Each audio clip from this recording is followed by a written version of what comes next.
Welcome to the Sponsored Rider Club podcast, your guide to motorsports sponsorship. Here's your host, Josh Weesey. Welcome everybody to this episode of the Sponsored Rider Club podcast, which is powered by 4-Wheel Parts. Today we are diving into part 2 of the Valuation series, and this one is going to focus on tangible and intangible assets. So if you didn't listen to part 1, I recommend going back to that now, checking it out. It gives you an overview, an idea of what the series is going to cover. It introduces you to the topics. It even introduces tangible and intangible assets. But this one is going to really break that down in more detail. Now, before I get to that point, though, there's a few things I want to cover with you. I want to start with 4-Wheel Parts. One thing that I don't know if I've really talked about on here before that 4-Wheel Parts does, and I utilize this quite a bit, I use what's called the wish list. So they've got this cool feature. You find something you like, you add it to your wish list. And if you have multiple vehicles, you can build a garage, which is what I had. And, I can go into my, 2017 Ford Raptor wish list, and I got all these different things saved in there. And just recently I bought a set of wheels and Smittybilt Overlander tent. Those were in my wish list for a while. So I just basically pulled them back up and added them to my cart, and that's an easy way to do it. I was going on there a little bit ago because I'm looking at what suspension might I do in the future, and I added different things. You can see the cost of like what your package is going to be pretty easily. And if you don't want something, or maybe it's something for later down the road, you just put it back to your wish list and take it out of your cart. Pretty cool feature on 4wheelparts.com. So I recommend you play with that, utilize it. Let me know your thoughts on it. I also want to take a minute to thank the other awesome sponsors that make this show possible. AMSOIL, SolderWeld, TopThePodium.com, and Crash Addict Industries. And I also want to direct you over to the UTV Sports Magazine.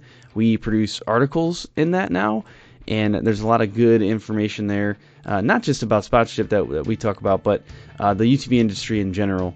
So check that out. And then our awesome partners as well, MBRP, HMK USA, and Sud Boy Traction. And then right after this little intro here, Joe Sylvester of High Octane Coffee is going to give you a little tidbit of sponsorship advice. Before that, though, another quick reminder, if you're getting value out of the show, head over to iTunes and leave a rating and review. Some people call Apple Podcasts. But that would be phenomenal. I think we've got 95-star ratings on there right now. I'd love it to be 100. I'd love it to be 500. But that does wonders for the show as well. So head over and do that and subscribe.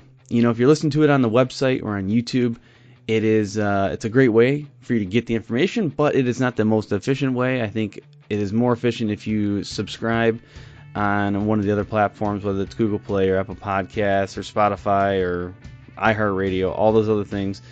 That way it just downloads right to your phone. It's a lot easier. Okay, so let's hit the sponsorship tip from Joe Sylvester, and then we'll dive into the episode here about tangible and intangible assets as part of our Valuation series, part 2. What's up, guys? Joe Sylvester here with your High Octane Coffee marketing tune-up of the day. Today, I want to talk about being omnipresent. Omnipresent means being in more than one place. Don't focus on just building your Instagram or just building your YouTube or just building your Facebook, or solely relying on just the sponsors or just the stickers on the side of your car and expect that is going to deliver value and return on investment for sponsors. Make yourself present in your local community. Make yourself present at the race car tracks, car shows, even, hot rod shows. Offer to bring your race car out, put it on display, shake hands, kiss babies, give out autograph cards. Any kind of charity work with children's hospitals, maybe more animal hospitals are your thing, animal rescues. Maybe making some appearances at local schools. Little kids love race cars. Use that to your advantage and make a positive impact on your community. Also, trade shows, things like PRI, SEMA, these are all things that are very important for you in building your brand and being, like I said, omnipresent.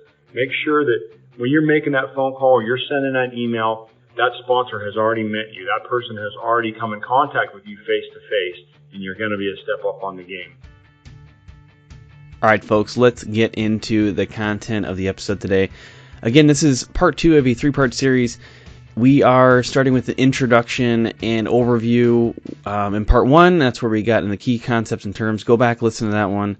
I think it's a shorter episode compared to some of the other ones we've done, so you can get through it pretty quickly. And then this one, part 2, we're getting into a lot more intricacies about tangible assets, intangible assets. I'll reintroduce them here, so if you completely missed part 1, you won't be starting from nothing. But I'm going to get into calculations in the second half of this show after we do a little break to thank the sponsors.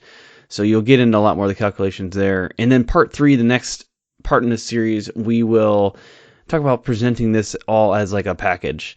But today, we're going to dive deeper into assigning sponsorship value to tangible and intangible assets.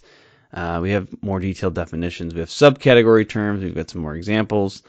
But let's start here with the tangible assets. And I like this. In the last show we did too. It's the more quantifiable, like hands-on thing. And it also is the part that I think most of us think about. And it's probably one of the earlier things, at least my assumption would be that one of the earlier things that a sponsor is going to be able to consider. Like that's what, when they're presenting your package to like someone in their leadership, they're probably going to start asking questions about what are the tangible assets, but we will break that down further.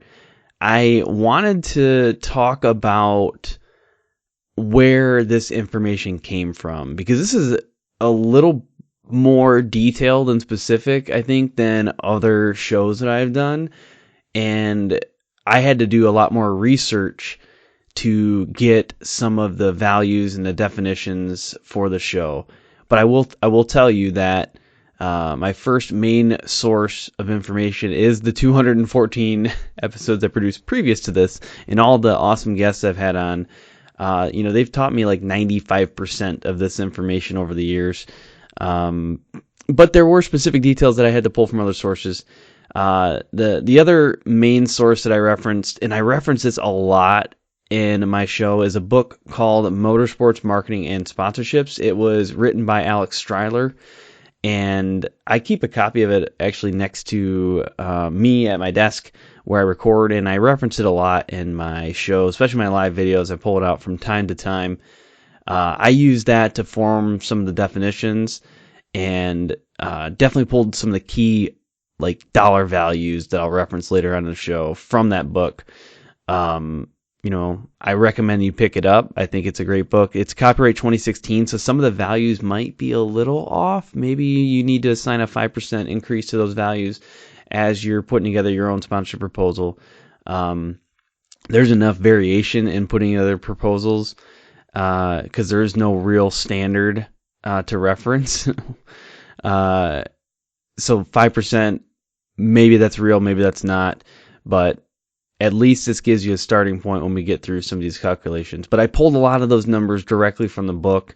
It seemed like it was the best reference that I could find. I have pulled some information from something called the Sponsorship Collective, and they've got a lot of articles online and on social media that I've referenced throughout the years, and some of the definitions of the show were kind of derived from that. And I also pulled a few notes from GevMe, Gevme, and just some other random articles that I saw in Google searches. So not even open up the articles, sometimes you can just pull up various information. So you can't tell in the show like where one specific thing came from, other than maybe the calculations were directly from the book. But outside of that, I just want to make sure I called out those folks and called out those other sites, as I didn't just come up with all the stuff on my own, and not all of it came from previous episodes. So had to get that out of the way, make sure I do the proper shout outs. So for tangible assets here, this is broken down into things like logos, photos, appearances, TV, podcast, all sorts of things. And I'm gonna go through those in a minute.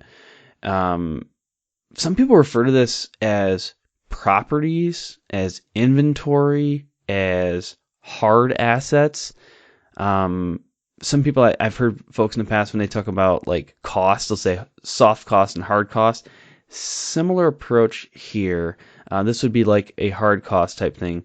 Later on, the intangible assets would pull in a little bit more of the softer categories. Okay, I was able to break the different categories of this down into two buckets, intellectual assets and then impressions-based assets. So the intellectual assets is probably what we think about first, at least I do, with sponsorship, and that's like logos. That's the photos or videos that you might produce for your sponsors. That might be, the rights that you give your sponsors to your content. Those are kind of considered intellectual assets, and probably the first thing that popped your head. I mean, logos, I even put it first in this category because it's one of the first things I think about. And it's very important too.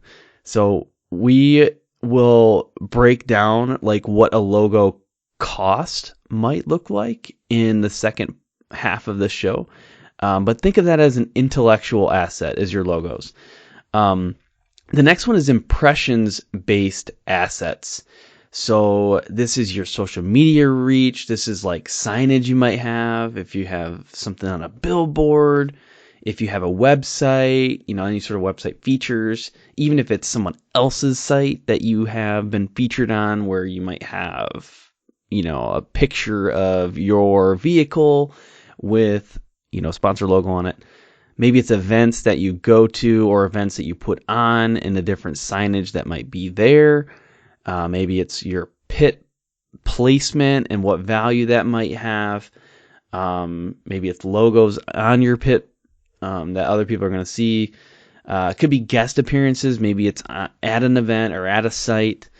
People are going to see you. They're going to see the logos. They're going to see the product potentially that you're promoting. TV, that's an obvious one. I probably in the past would have put that a lot higher on the list, but a lot of the folks that I talk to on this show and a lot of sponsors, I think, are placing a little bit less value nowadays on TV than they were before because of the rise and the boom of social media. Maybe it's podcast. I obviously have a lot of people that come on this show, and they will reference the podcast feature when they talk to some of their sponsors. So they might say, I was on the Sponsored Rider Club podcast, episode 110, and, I talked about your product and things like that in the show. So maybe there's some percentage of dollars value that you can assign to being on that podcast. Some are bigger, some are smaller. You have to figure that out. But you could ask the host about how many views they get and then build a calculation off of that. Print ads, right? There's not a ton of pure print ads anymore, but they're out there, right? Yeah, some people might have hero cards that they hand out at events, and your sponsor logo might be on there, or should be. Magazine articles. A lot of magazines now are electronic, but there are definite references there for impressions-based assets. And then another one is email subscribers and stats. So there are folks out there that have a big email list. I know Jim Beaver is one that has done a really good job building an email list for people who follow him, and that's a great way to connect with people. It's something that not everybody takes advantage of. I myself, I have one, but I don't necessarily take advantage of it. But that's a good way where you can get very specific feedback, metrics, and a very direct way to talk to your audience, which your sponsors get a lot of value from that. So those are really a quick breakdown here of the tangible assets. And now I want to dive deeper into the intangible assets, and then we'll start talking about some examples.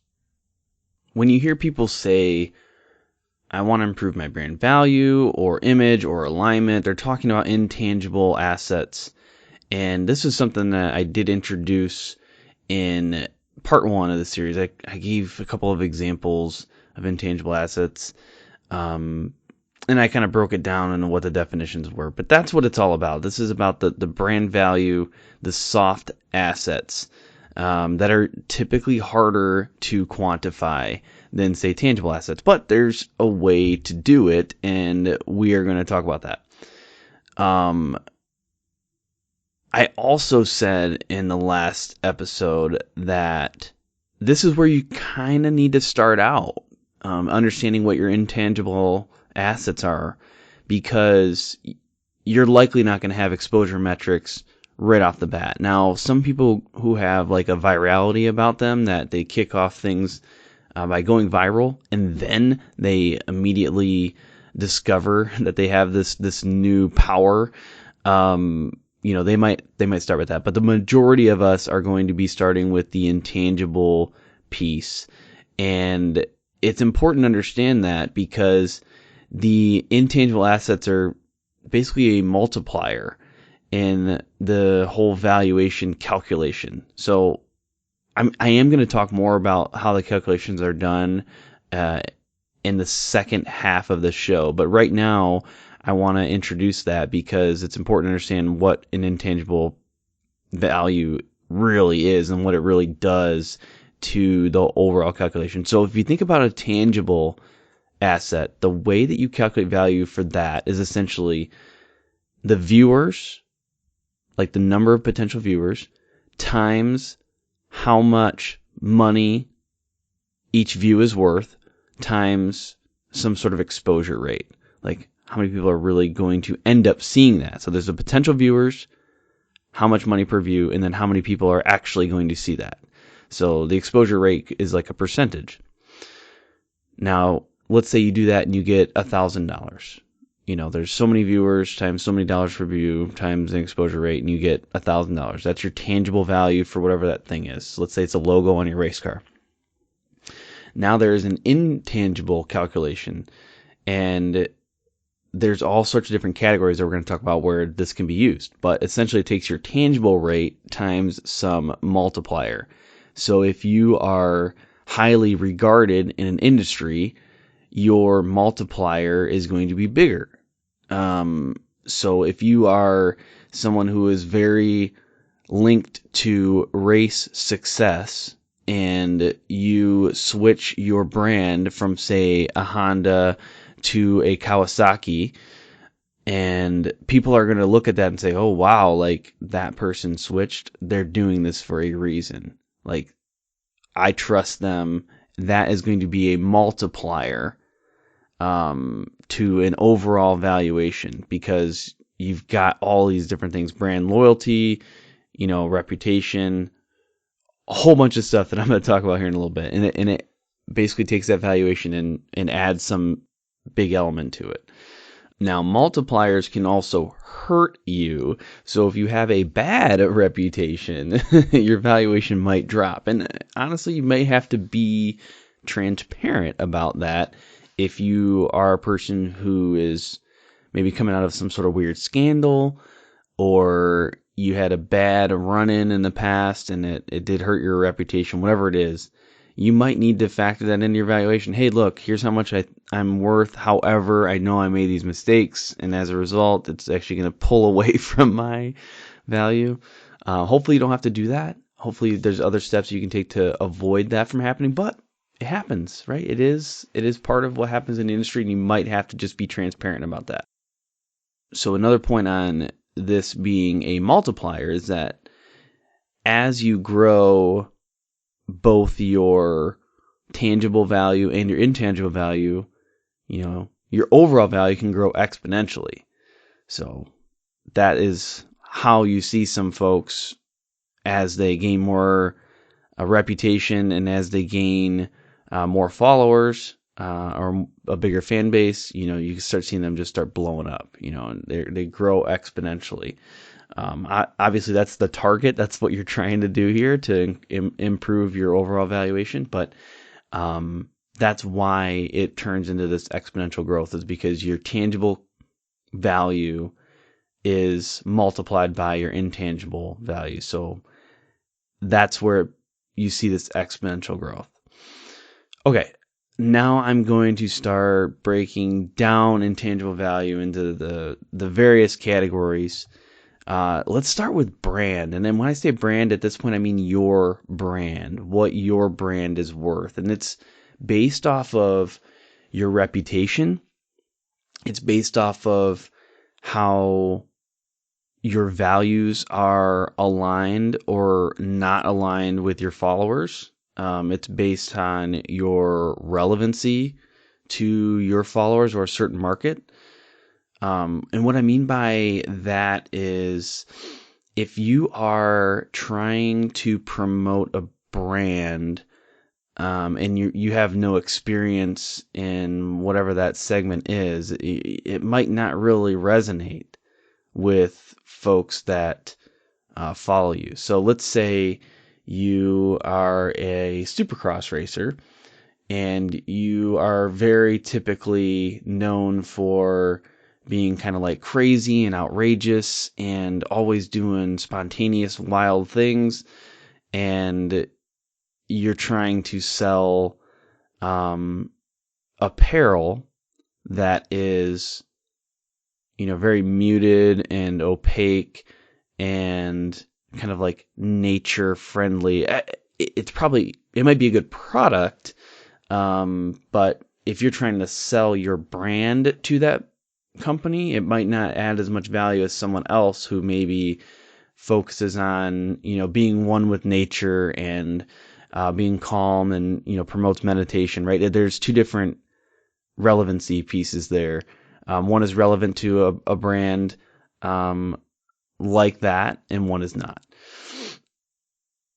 A next piece is like fan loyalty. I mentioned a little bit earlier, but how loyal are your fans? I mean, sometimes there's fans out there that it doesn't matter what their favorite racer says, they're going to do it. Like they're all about that. And if you have a lot of that, if you have a lot of people that will follow you, that's really important to sponsors. Think about it from a political standpoint, where there's some politicians that, even if their audience isn't massive, they might have just a group of really hardcore followers, and that plays in. Same idea. Your morals and what you represent play into this. Some companies are very family oriented, and if you are also family oriented, then that might boost your intangible value to that company. And then there's work ethic, determination, drive. If there are examples of you, or if it's known that you work extra hard, or if you're known for just never giving up, or always going above and beyond, that increases your intangible value. So those are a couple elements of your brand that can be multipliers for your overall intangible valuation. The next one is product showcase. And I say that because this is something that brands are looking to do, and you might be more capable than other people of showcasing what their product does. So what can you do to show that their product works or is valuable? So for example, you drink Gatorade after a race to rehydrate. Okay, that, since you're a racer, you provide some value there, because people are like, oh wow, this person is, looks like they're exhausted. They've had a hard race, but they're grabbing a Gatorade. Like, okay, I get that. Maybe you are an aggressive driver and you have axles that are provided to you, then they survive an entire race. People know that you're an aggressive driver and you now have axles that are surviving. That provides intangible value. Product reviews, some folks, especially on YouTube, that's what they do. They do product reviews. And if you're capable of doing that or known for doing that, that can add value. For example, like a snowmobiler reviewing gear that is trusted, experienced, and honest, that's worth a lot. So like Chris Brandt says, hey, I used this gear when I was, riding in Chile, then you're most likely to say, oh, okay, I'm going to trust what he says about this gear. Whereas someone that's less experienced, reviewing the gear, maybe hasn't used it in the extreme conditions or isn't trusted yet, it is not going to add as much value. And that's just how it is. Another piece of this is, endemic versus non-endemic sponsors. So endemic, are folks within motorsports, they might value a win in a race more than a non-endemic sponsor would, who's someone who's not in motorsports. As with endemic, there might be proof that their product helped you win. For example, a tire company like BF Goodrich could claim that their tires won the top 5 spots at Baja 500 because of their product. Whereas a fashion apparel company couldn't make that same claim. So I specifically say fashion apparel company because there are other apparel companies that might focus on helping you win. Maybe they're trying to keep you cool during a race. Maybe they're trying to keep you protected, right? Those things might play in. But I'm talking about a fashion apparel. They're not going to be able to claim that by wearing these specific sunglasses, before the race, they were able to win. Or like by looking cooler when they had their t-shirt on at the event the night before, like they helped you win. No, that's different. So there is a piece to the intangible value regarding if someone is endemic or non-endemic and how you might structure that. The next bucket here is networking opportunities. So some sponsors are going to get more value from you if you are linked to another brand or another company that they want to be partnered with. So if you have two companies that want to work together, I'll give an example of AMSOIL and 509. AMSOIL was seeking to get more exposure to the Western snowmobiling group, and 509 is popular out west in the United States. So they wanted to have a partnership like that. Well, there were certain riders and racers out there that had some of those connections. So it added value for them to partner with a racer like that who could connect them with 509 and build a business-to-business relationship. Same happens for like suppliers. So if let's say BF Goodrich and 4 Wheel Parts, 4 Wheel Parts supplies BF Goodrich tires, that connecting them could be of value. Or if there's a tire company that is not sold by 4 Wheel Parts, that's probably the better way of putting it. If there's a tire company that's not sold by 4 Wheel Parts and you can show the connection, like, oh, well, I am going to be able to get you two in a room together and talk about this, and maybe 4 Wheel Parts can now start supplying whatever that tire company brand is. That's something that you brought that's intangible that other people might not have been able to bring. So business network opportunity is huge. Another one is if a smaller brand is now linked to a larger, more reputable brand via you, that can improve their reputation. So you take a company that is just getting started and set their logo next to a company that is very well known and very established, that adds a ton of value. So people might be really excited about that. Now, you also need to understand that in doing something like that, you might be diluting the value of your other sponsor, who is well known and established. But again, there's trade-offs for all these things. And that's why it's very complicated. It's not easy to figure your value out. There are also opportunities to connect other like-minded riders and racers. So that was one of SolderWeld's goals when they came on with me in 2017, was they were looking for other riders and other racers to partner with that had a strong work ethic and mentality, and that's typical of somebody who would be listening to my show. If you're seeking out a show like this, you are likely dedicated and hardworking and committed to supporting your sponsors. So that's what SolderWeld was looking to do. So that is an intangible value you can add. Another thing companies seek is some sort of risk mitigation. They want to understand if their investment as you is going to be high risk, low risk, or if it's going to help overall reduce risk for them. One piece of that is like strength of a sport or a series. So, for example, right now, overlanding and UTV racing are on a growth trajectory. So they're lower risk investing in something like that. Whereas ATV MX is struggling a little bit right now. And some race series, out there might not have the long-term comfort as some of the other race series do. So that is an example. If you're into UTV racing, you could leverage that as a growing sport, a growing industry when making a pitch.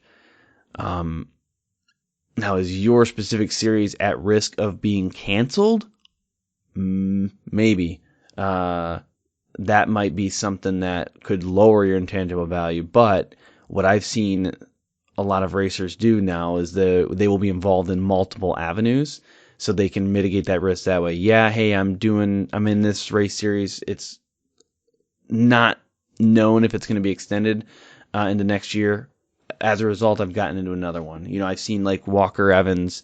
He's a fantastic ATV racer, but he also got into the UTV world as well. And I think he has, at the time when I interviewed him, he had 36 sponsors. So he's probably boosting his intangible value by saying, yep, I'm in both of these series now, so I'm reducing your overall risk. Brand differentiation is another part here. How unique is your program versus others, and how many people might sponsor you? So if you only have a few sponsors, you're improving the chances of like their brand sticking out when you're marketing them. If you have a bunch, like I just mentioned, Walker Evans, I think 36, right? There's some dilution that happens there, and that increases the risk where a sponsor, their stuff might not get noticed, right? That's a risk that, he has to mitigate. And he does that through various ways, but you just have to explain what that is.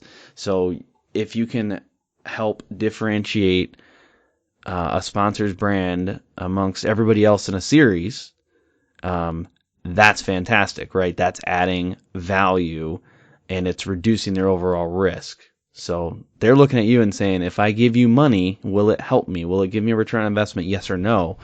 And if you can help them by proving that you will be able to differentiate their brand, you're reducing their overall risk. And the next one is brand loyalty.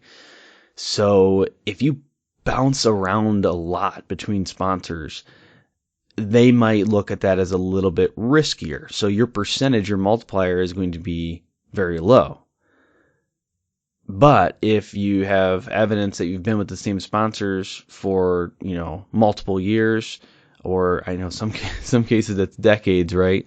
You are a low risk investment for them because they are assuming that by bringing you on board, you're likely going to be with them for a long time.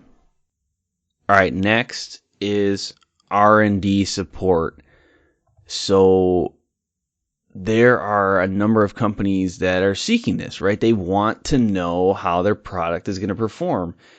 Can you help them vet out prototypes? Can you conduct reviews? I know I mentioned reviews earlier, but in this case, it's more of from an early stage prototype standpoint. Can you tell them how it's working or not working? And can you give them feedback? If you have experience with providing companies with feedback, that can be hard. When let's say someone gives you a product, you might hesitate to give them open, honest feedback, but that's what they're looking for. They want to know how things are working out. For example, I worked with MBRP on some product for a Polaris Razor, and they were very interested about their product because it was newer at the time, and they wanted to know how was it holding up, right? What does the coloration look like after so many runs? There's some spots of it that had some paint on it. How is the paint holding up over time? How is it loud? Does it drone? After you run it for 100 miles, is it giving you a headache? Does it not bother you? Is it corroding? These are things that companies might want and that you can provide. You can tell them, I'm going to provide you feedback, which is worth likely some X amount of dollars. companies have to pay groups quite frequently to give them feedback. So this is another avenue to do that.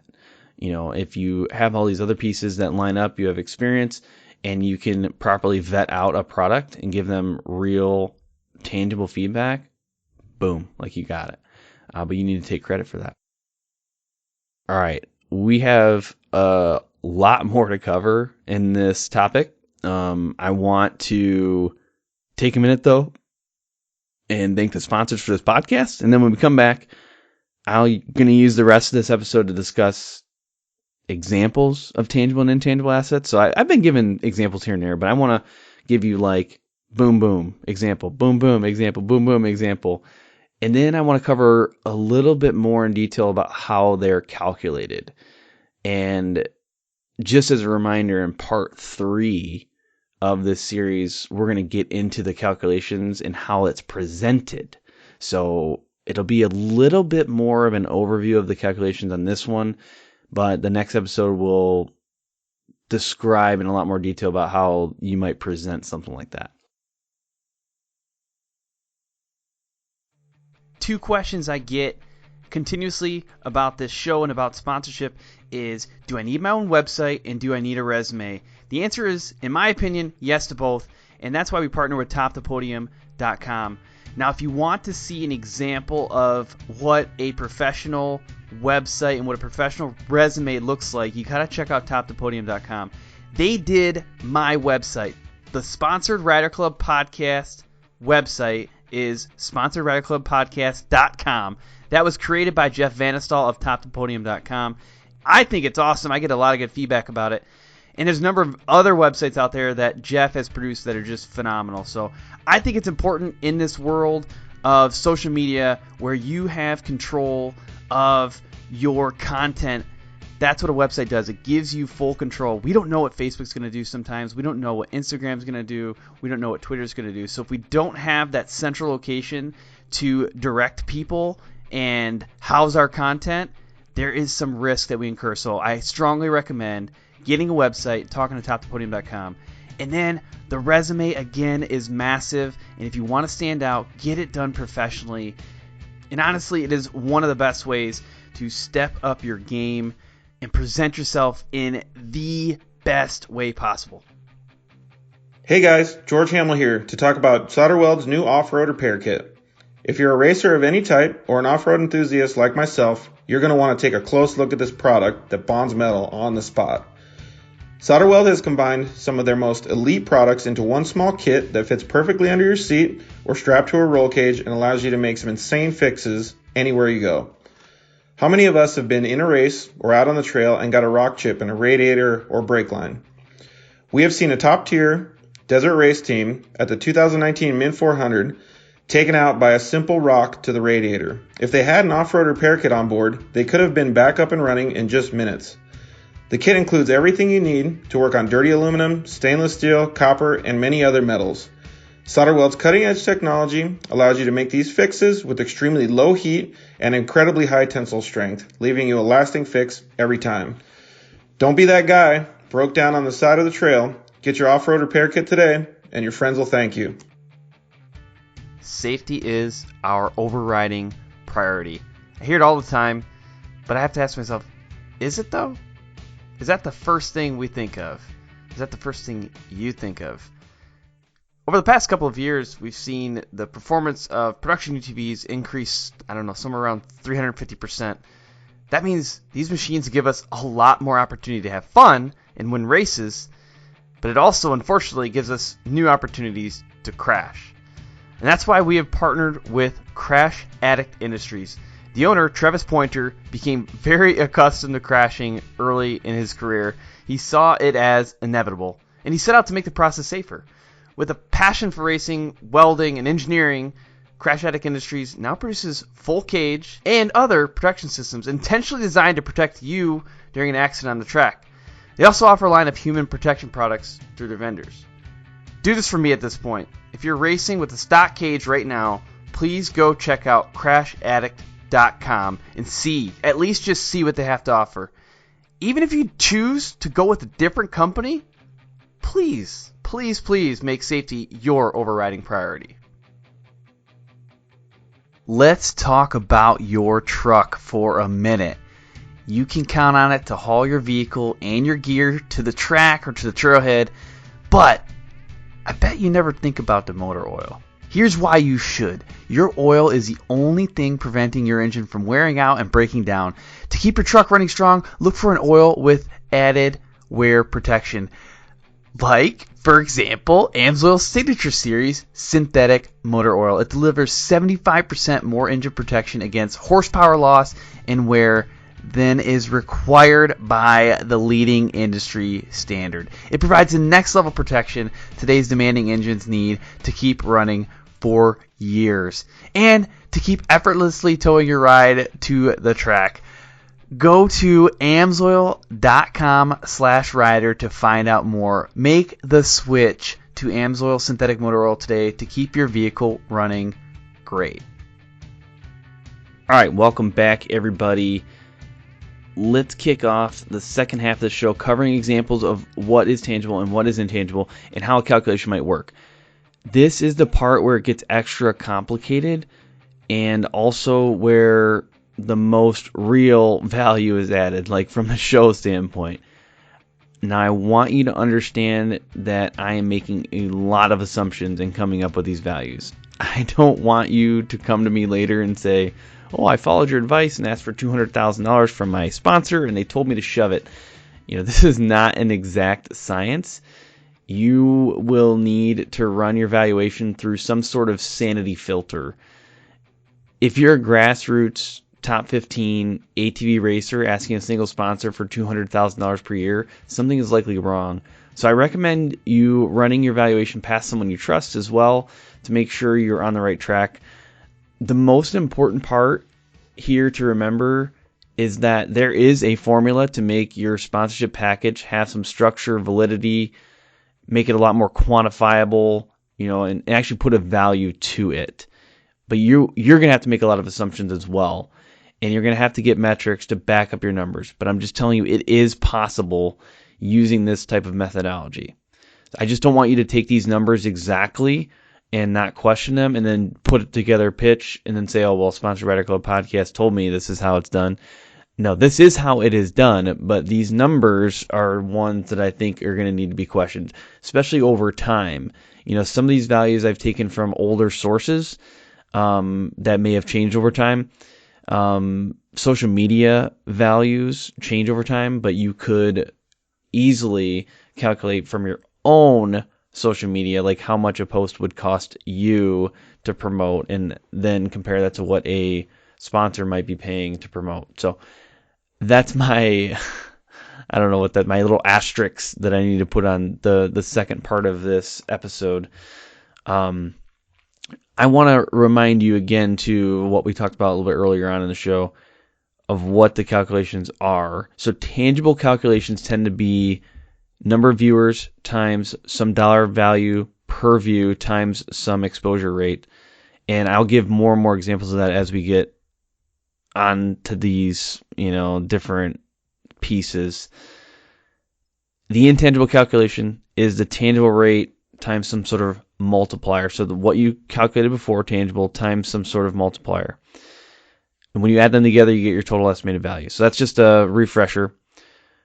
I will start this example portion with a race example, and I'm going to give you a tangible and intangible way of looking at each one. So I've got basically 4 examples that I'm going to go through of both tangible and intangible. Let's say that you're going to be at 4 races in a year, and they will have Facebook live streaming. Now, last year, that these live streams produced 10,000 views each. That's 40,000 views total. And the top 5 racer logos were visible about 40% of the time. You averaged top 5 finishes throughout the year, which meaning you can take advantage of this top 5 racer logo percentage. So you can figure this with 40,000 views times 25 cents per view times this 0.4 multiplier. is $4,000. All right, so does that make sense? There are 40,000 views, and I'm just assuming at this point a sponsor would pay 25 cents per view, and the visibility of logos is 40% of the time. So only 40% of the time is this actually going to mean something to your sponsor. That's a $4,000 value. All right. Now, the intangible portion of this is that you're also known for being extra aggressive with your machine, and you frequently bang it up when you're racing, and you're talking to a company that wants to promote how durable their product is.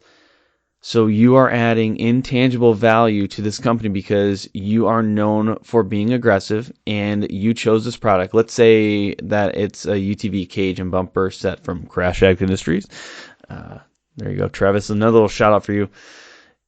So if your tangible value that we just talked about was $4,000 and your multiplier for being known as aggressive is 10%, then $4,000 times 0.1 is $400, meaning your overall value is increased to $4,400. So that's 4,000 plus 400 equals 4,400.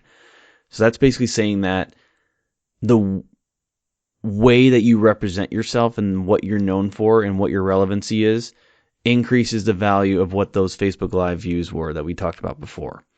So that's like taking one example and breaking it down and looking at it a couple of different ways. So the next one here, picture this. You feature and this is tangible. We're going to start with tangible. You feature a sponsor logo on your website, and you get 100,000 unique website visitors each year. And you can figure that out. If you have a website, you can figure that out pretty easily. So your calculation would be 100,000 times 5 cents per view, which is $5,000. All right. Now, I'm pulling these numbers like 5 cents per view out of somewhere else, but it is a good starting point to get an understanding. Now, the intangible piece of this, let's say your website frequently features members of your family and conveys like strong family values. You know, that's part of your brand, is strong family values. And it's evident by looking at your website. This new sponsor you're pitching to is trying to align their brand with family values. As a result, you may have, say, a 10% relevancy / alignment multiplier. So as a result, you take $5,000 that we talked about for your tangible calculation times 10%, which is $500. You add $500 to your original $5,000 and you get $5,500. So that's how you would now link these two things, tangible and intangible, and come up with a real number to give somebody. All right, next example. Tangible, again, this to begin with. You have a social media post. That's what this was going to talk about, social media. And you can prominently display either the logo or the product in this post. And you have 25,000 followers. And about 5% of them are active, so like the engagement rate. And it's about 2 cents per view. All right, that is $25. And so it's 25,000 times 0.05 times 0.02 is $25. So that's $25 per post. If you're going to post 20 posts like that in a year, that's a $500 value. Now, the intangible piece of this, if that product is, say, a set of shocks that you've been running for the past 5 years, so you stuck with the same shock company for 5 years, your brand loyalty then improves your intangible value. So as a result, the $500 that we just talked about for your post for a year may have a 0.2 multiplier. So that is $100. That's 500 times 0.02, 500 times 0.2, which is $100. You add the $100 to the original $500, you now have a $600 value for that piece. All right, so I'm hoping you're seeing the trend here of what I'm doing, where you have one scenario that is tangible and another one that is intangible, and you're just assigning values to it. All right, using these calculations that we've talked about. Okay, last example here, and then I'm going to wrap up the show. let's say you are going to be able to make an event appearance at a retail store, which is going to attract approximately 3,000 people in one day. So here's the tangible piece of it. One way to look at this is how many impressions you will help generate and how many direct sales. Okay, so how many impressions is one, how many direct sales is another, but they both are tangible. Let's assume that 80% of the people came to see you and 10% made a purchase. So some people are going to go there and just kind of look around, get, impressions essentially for the retail store that you're promoting, and some people are actually going to make a purchase. So you're going to have two calculations for that. So the first calculation here, you take the 3,000 people times, let's say it's 0.05, so 5 cents per person, and you multiply that by 0.8 because that's how many people came to see you, 80%. So you get $120. And that's one calculation, $120 for the impressions essentially. The store sales for a day are typically $10 per person. You brought 10% more people in. So that's 300 more people. So that's 3,000 times 0.1 is 300 more people. 300 more people spent $10 more, which is 3,000 more dollars. So your appearance is then worth $3,120. You take the 3,000 here plus the 120 before. Boom. Now, assuming that they want to make a better return on those sales, you could discount at their profit margin target rate so that they would make more money. So you could take 3,120, the number we just calculated, times 0.4, let's just say 40% is what their target is. That's $1,248. All right, so you're now saying that that's what I'm going to be worth for me to be there is $1,248, but you're going to make this additional amount of money, right? So that's part of it. Now, the intangible piece is that you've also factored in a product demo. So let's say it's a sound system, and maybe this retail store could be like maybe it's Best Buy or some other place that produces or sells sound equipment for, maybe it's a Jeep. All right. So let's say the sound system was installed on your machine and it shows off how well it works. So you can have people like playing with it and turn it on and it sounds awesome. That might add a 0.2 multiplier. That's an intangible piece because you're able to show what the product is doing versus just show an impression or logo. So you take 1,248, which is what we figured out before, times the 0.2 multiplier, and that is $250 roughly, $249.60 more, which means your total comes to, if you add the two together, about $1,497.60. So let's say $1,500, right? That is how you get this additional, calculation hammered out, and you get some real. You can make something relatively difficult to understand. You can make it relatively tangible now. Even the intangible piece, you're making more tangible by using this format, breaking it down, and listing it out. Now, you're probably saying, after I've gone through all these examples and talked and rambled on about this stuff for all this time, what do I do with this information? All right, what do I do next? That's actually part 3 of this series. So we're going to talk about how you package it and present it, everything you've learned here, and how do you get that in front of somebody. So that's part 3 of this series. At this point, though, I am going to close out this specific episode. I am assuming you're going to have a lot of questions about this. Feel free to shoot me an email, josh@sponsoredriderclubpodcast.com, or hit me up on one of the DMs for social media. I'm pretty regularly on Facebook and Instagram, so hit me up there. But at this point, I'm going to leave you with this. Have fun and ride safe. Thanks for tuning in to this episode of the Sponsored Rider Club Podcast, which is powered by 4 Wheel Parts. I want you to make sure that you are subscribed to this show, whether it's on iTunes or Google Play or Stitcher or wherever you listen to podcasts. Hit that subscribe button so you don't miss upcoming guests and upcoming episodes. And then follow us on social media. We're on all of the platforms. You can find out the most content, though, on our Facebook page. That's where we do our live videos. To get some insider access to upcoming guests, you can also check out the Sponsored Rider Club on Facebook. It is a support network where you can ask questions about best practices and get feedback from our audience.